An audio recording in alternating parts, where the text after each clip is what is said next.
Welcome to Hard Talk from New York City. I'm Stephen Sackur. Right now, US politics has more unlikely storylines than anything showing here on Broadway. The rise of Donald Trump, one illustration of the depth of public frustration with politics as usual. Well, my guest today had his own role in bringing US politics into disrepute. Anthony Weiner was a rising star of the Democratic Party here in New York. His career was destroyed by not one, but two bizarre sex scandals. So, why did he push the self-destruct button?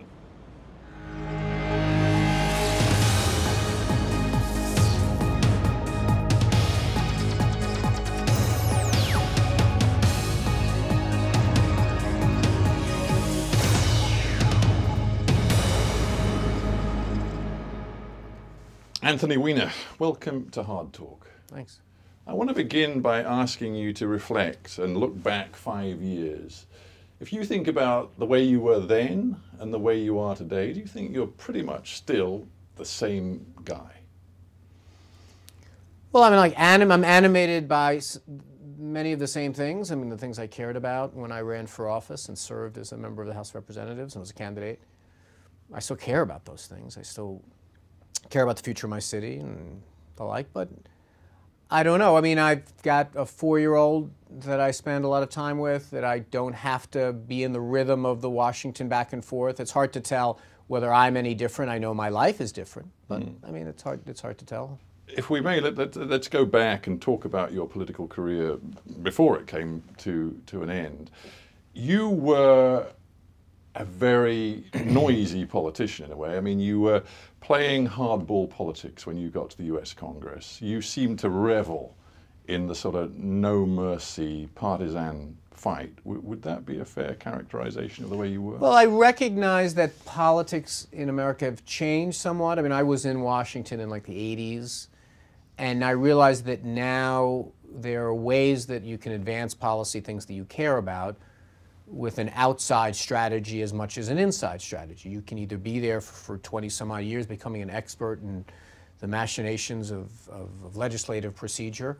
But since that wasn't really happening very much anymore in the modern Congress, that frankly getting legislation passed, no one did that. I mean, LBJ wouldn't be LBJ today. It's Lyndon Baines Johnson for your viewers. But so I saw the value and the benefit of developing a strategy of pushing issues by saber rattling from the outside, using people like you to help get my message across. Right, you had a very high media profile, and you pulled stunts. You know, I mean, one only has to go to YouTube to see some of the Anthony Weiner stunts of days gone by. Stunts, I don't like the sound of stunts. You brought placards and props onto the floor of the US Congress. I had fun with it, and I had fun with myself at the same time. And you ranted and raved. You know, people will recall the sort of fierce, passionate speeches you made and the rows you got into on the floor of the House. Do you think yours, on reflection, was the kind of politics that people today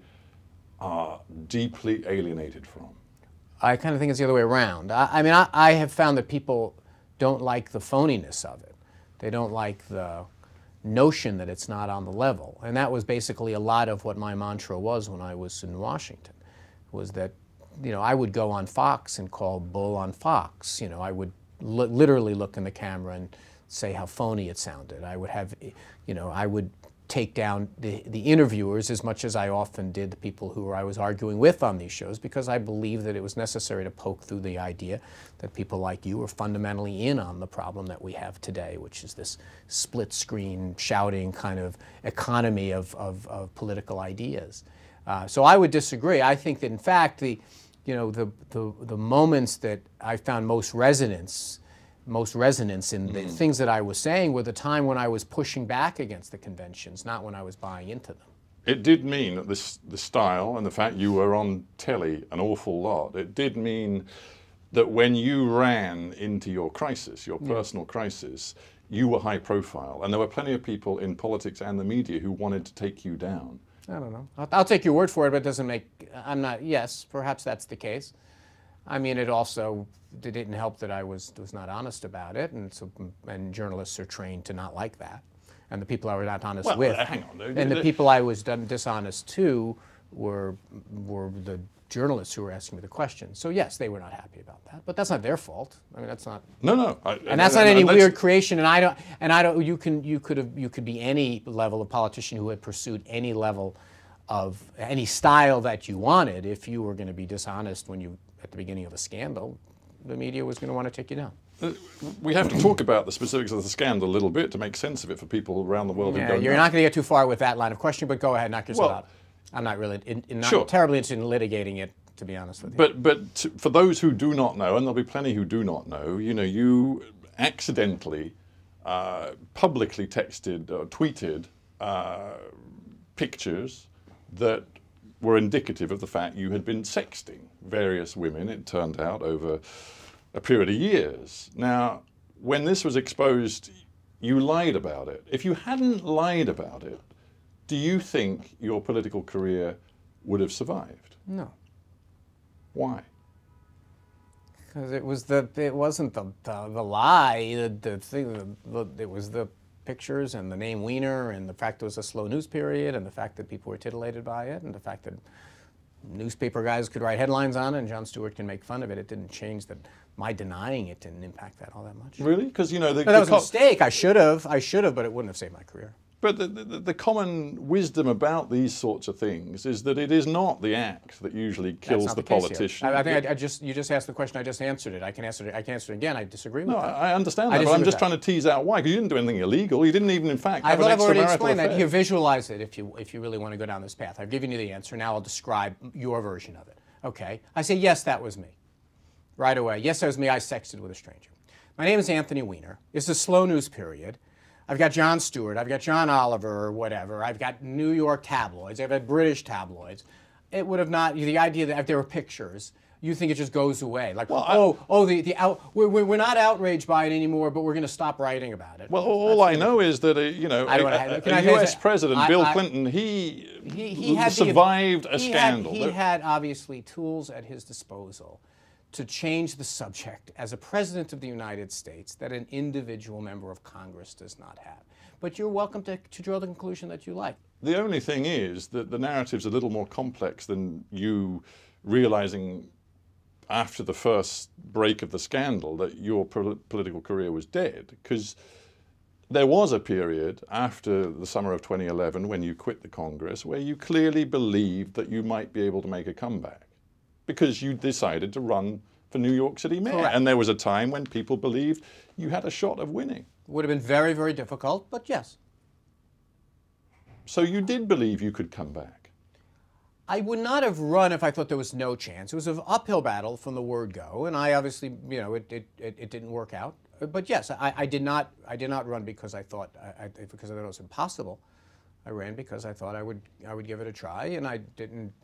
In some ways I ran the campaign well, in some ways disastrously. But yeah, I'm not sure I understand your question. Yes, obviously I thought I could win. Yeah. Very few people run for office, if particularly for mayor of the city of New York, knowing they're not going to win. I don't think that happens very often. So I guess to be brutal about it, it wasn't that you'd had the exposure, the tough time, you'd had the crisis in your marriage, which you'd come through. It wasn't that first phase of it that completely killed any idea in your head of continuing a political career. It was the second time, because when you ran for New York City mayor, it turned out you carried on sexting. I've lost track of the question. I bet your viewers have too. What is your question for me? My question for you this time is, to be simple about it, what possessed you when you had suffered this meltdown crisis to decide to resurrect your political career, but keep on sexting? Well, first of all, it was in the past. It was before the campaign began. I thought that I had expressed clearly to every interviewer that I did that there were other stuff out there, that I had done other things. You can say that I should have said I did it with this person at this particular time. But the question is fundamentally whether I thought that I could run having that stuff in my background, and the answer was no. You're right. I mean, in retrospect, you're right. It seems like a weird discussion to be having. Yes, you're right. It was not a successful effort to come back and run. I suppose what I'm trying to do is get inside your head. Maybe in politics there is a belief that you can fix things, that you live in a bubble and you live in a world where there is a lot of affirmation, there's a lot of people who want a piece of you, who want to tell you what a great job you're doing, and maybe you believed that you could get away with it.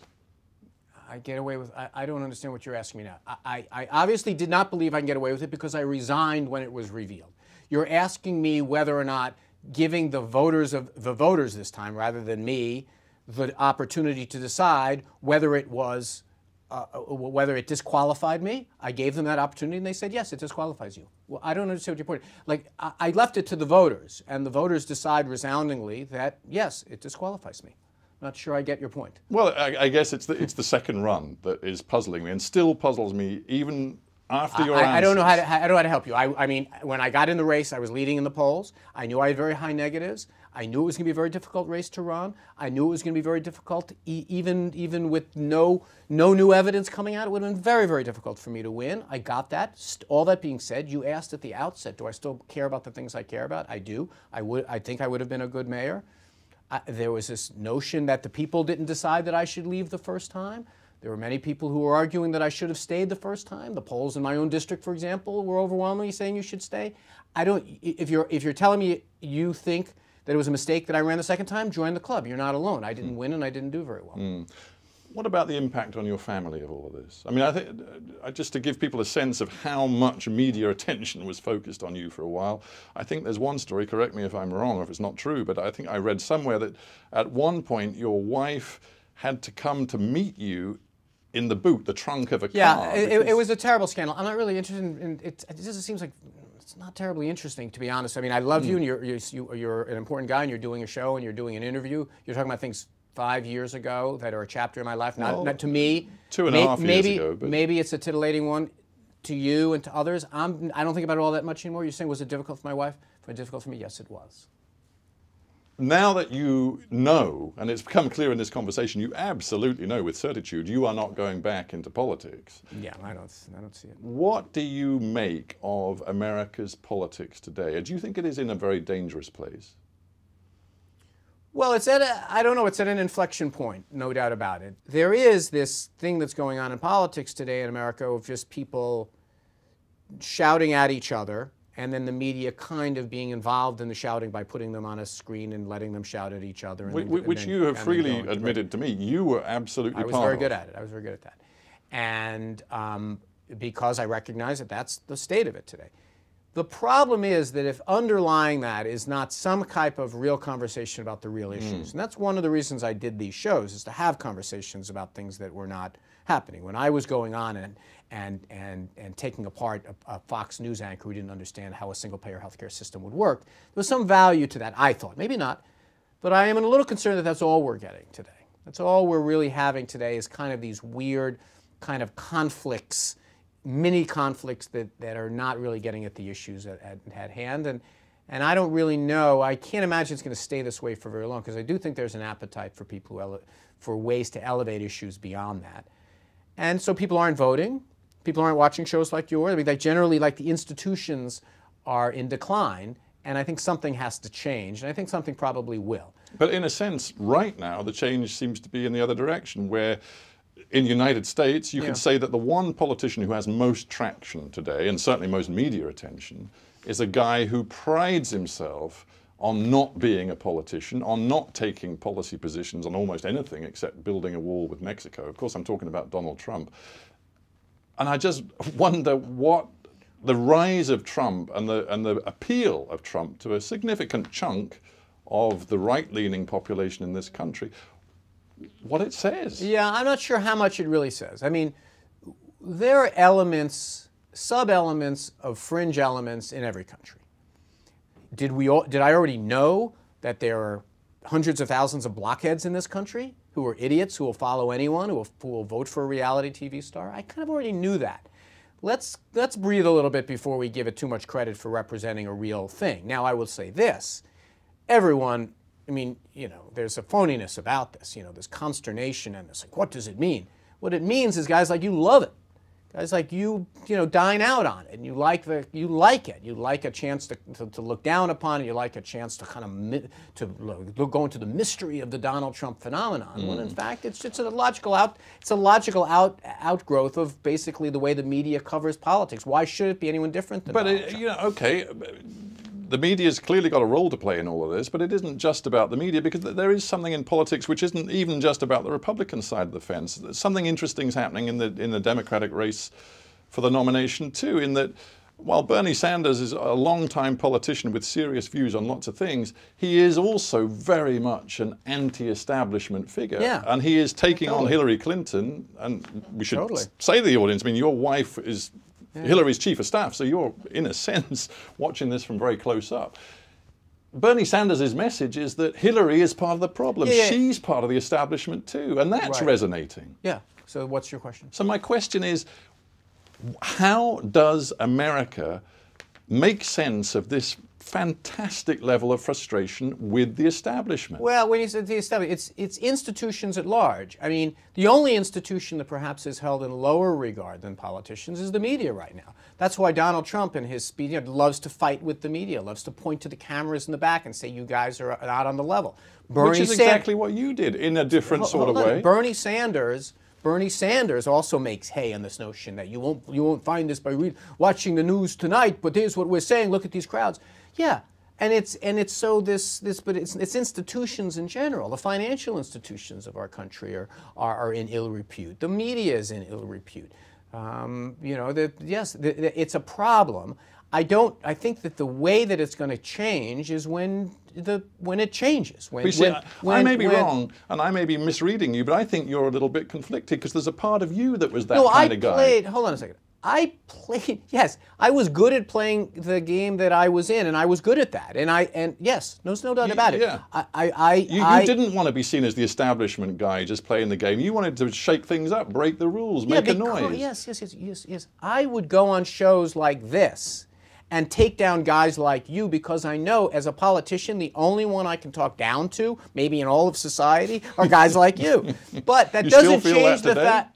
I mean, I do a little TV and media and everything. I mean, I still am of a belief that the way that politics gets covered is ridiculous, but all that's not the point. I don't know if you're trying to defend yourself, or if you're trying to get an answer to the question. So let me try to answer the question.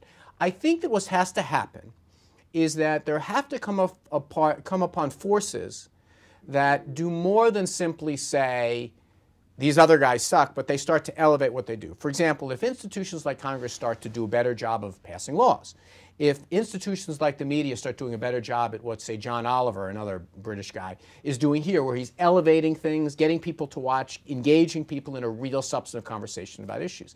If financial institutions, if banks start to act in a way that starts to reflect that the notion that citizens don't have a respect for it, then yes, those activities will rise. You know, I have this conversation all the time with people. They say, well, what do we do to get more people to vote? Well, I'm not sure that the way to get them to vote is not to first kind of reform the systems that we're trying to get them to participate in. I find that answer very interesting, because it seems to me...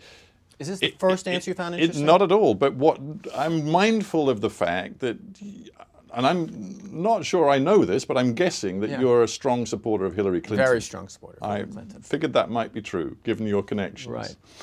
But it seems to me that what you just said, and the feeling you have that things in this country can only change if there is fundamental shake-up and restructuring of politics, of the media, of finance, that's a Bernie Sanders message. No, I didn't say fundamental. I said they have to show they can get things done, that they're reforming, that they're making themselves better. The way you make Washington better is to have a president who gets things done. Not to have an angry president who shows up who doesn't have a way to get things done. The way you reform the media is easier, I would argue easier. You start to treat issues with more substance. You start to cover the substance of candidates. And it's not as if, I mean, there's good and bad in what's going on in the media coverage. Like today, you can find people who are out there studiously fact-checking Donald Trump. There's no doubt about that. You can find that. If you go on the internet now, you'll find people writing about all the lies that he's been telling. The problem is the obsession with polling, the obsession with the split screen, you know, he said this about you, what do you say about him type of thing, the stuff that does not do anything to elevate the issues that citizens care about. So I can argue very clearly that is consistent with that is having someone like Hillary Clinton who's there, who understands how to navigate the system in this crazy way. Barack Obama is a great example. Barack Obama, as the adult supervision of the country, despite the fact that he has these two polls that are pulling the country further and further, the MSNBC and Fox News polls that are pulling people further and further apart, he's done a very good job of navigating that and making improvements for the American people. That's the kind of president we need in 2016. If I can bring it back to you, you may. Before we end, you've made it plain, you know, you're not seeking elected office ever again, but even in this conversation, you've got strong ideas about how to change and improve America. Yes. Can you play a role in public life? I kind of do it. I mean, I kind of do it. I kibitz on local television. I write a column for the local newspaper. There's lots of ways you can participate in public life without being an elected official. There's lots of ways. That's what's great about democracy. You can help other people's campaigns. You can kibitz with existing politicians. You can lobby. You can write letters to your congressman. You can use all the things that you understand. You can go on television. There are lots of ways to do it. I did it for a long time. I was elected when I was like 27 to the city council. I did it for a long time. So I don't feel that I didn't get a crack at it. But there's lots of ways that citizens can make change. Do you have an overwhelming sense of disappointment about what happened to you? No. Do you think you've come out of it a better person? I don't know. I mean, I wouldn't wish it on anyone else. I hope that I'm a better person. I mean, I'm a person I let people down. I mean, I'd be the mayor of the city of New York today and able to help a lot more people. You know, we have 300,000 children that are going to get meals in soup kitchens in New York City. That's outrageous. I mean, we have the middle class and people struggling to make it into the middle class in my city are having a tougher and tougher time. There are lots of ways that I think that I would have been able to help if I were able to stay around a little longer. But the world goes on. I mean, there are other good elected officials. I'm a big supporter of the mayor that we have now. I work very hard to pitch in whenever I can to help him out, and I've been very public in my support of him. There's no sour grapes here. The world goes on, and Hillary's going to be a great president, and our country is going to get stronger. But there are some people who've been burned by the sort of tough, terrible experience you've been through, who say, you know what, even despite all of the stuff, I'm going to say no regrets, because everything that happened... You know, first of all, let's dial it down a little, this terrible thing I went through. You know something embarrassing about me. That's it. That's the bottom line. You know something embarrassing. I'm not thinking about... terrible thing about that. I'm not thinking about that. I'm thinking about the dynamic between you and your wife. I'm thinking about... Of course. Yeah, I'm thinking about your family. Yes, I understand that. But people get cancer. People have drinks and run over other people with their cars. People go to prison. You know, I get to spend every day, I get up with my 4-year-old son just about every day of his life because I don't have to be in Washington sitting waiting for some BS vote that I took 15 times before on a repealing Obamacare, okay? I mean, I can argue that sitting here right now, you and I are doing more to advance legislation than any member of Congress will in 6 months because just nothing's happening in Washington. So like this idea that like, oh my God, you've been through this terrible thing, yes. I went through a scandal that people now know embarrassing things about me. But there are a lot of people that go through a heck of a lot more difficult circumstances. There are a lot of people that get up in the morning and go through a lot more difficult circumstances in one day than I went through over the course of months having media tabloids, you know, breathe down my neck. What I went through was embarrassing, and it cost me a career, and it hurt my wife, but it is not, like you got to be careful not to couch it like it's the worst thing in the world that anyone's ever gone through. How are you even living and breathing? Don't worry, I'm doing okay. Anthony Weiner, we have to end there, but thank you for being on Hard Talk. It's been my pleasure. Thank you. Thank you very much.